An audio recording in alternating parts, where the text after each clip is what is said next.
योगेश क्षीरसागर म्हणले की बाहेरचं पार्सल.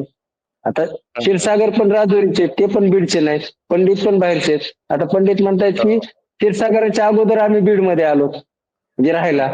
हा मुद्दा कोण बाहेरचा आणि कोण आतला आहे याच्यात पॉलिटिकल स्किल असते, त्याच्यात पॉलिटिकल. आता जयदत्त क्षीरसागर बीडचे होते, चौसाळ्यातून आमदार होत होते. असं पॉलिटिक्स मध्ये असं आतलं बाहेरलं कोण नाही. आता भाजपचे उमेदवार पण बीडचे नाहीत, ते केस तालुक्यातले आहेत. त्यांचं केस तालुक्यातलं चिंचोली माळेगाव आहे.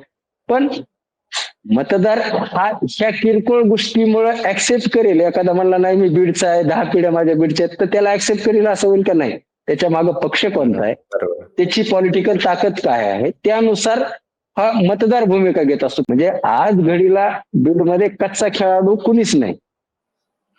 आज सगळे उमेदवार एक से बडकर आहेत. त्यांचं बॅकग्राऊंड, त्यांची पॉलिटिकल सिच्युएशन, मतदाराचे गणित, हे सगळ्यांचे असे तुल्यबळ आहे.